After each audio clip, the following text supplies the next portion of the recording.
November മാസത്തിന് വേണ്ടി പ്രാർത്ഥിച്ചപ്പോൾ ദൈവത്തിന്റെ പരിശുദ്ധാത്മാവ് നൽകിയ ഒരു വാക്ക് സങ്കീർത്തനം 107:20. അവൻ തന്റെ വചനത്തെ അയച്ച് അവരെ സൗഖ്യമാക്കി.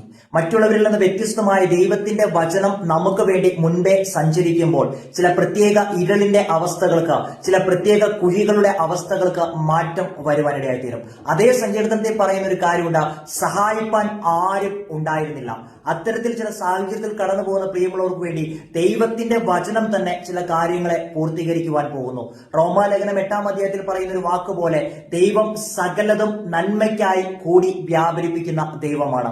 അങ്ങനെയെങ്കിൽ ആ ദൈവത്തിന്റെ വചനം ചില പ്രത്യേക മേഖലകളിലോട്ട് അത് അയക്കപ്പെടുമ്പോൾ ഏത് മേഖലകളിലാണോ പുറത്തു വരുവാൻ കഴിയുകയില്ല എന്ന് ചിന്തിച്ചുകൊണ്ടിരിക്കുന്നത്, ആ മേഖലകളിൽ ദൈവത്തിന്റെ പരിശുദ്ധാത്മാവ് നവംബർ മാസത്തിൽ ചില കാര്യങ്ങൾ പിറവി എടുത്ത് പുറത്തു കൊണ്ടുവരുമ്പോൾ അത് പലർക്കും ഒരു സാക്ഷ്യമായി മാറും. വിശ്വസിക്കുന്നവരാൽ ഈ അത്ഭുതങ്ങളും അടയാളങ്ങളും സംഭവിക്കും. ദൈവം അനുഗ്രഹിക്കട്ടെ. God bless you.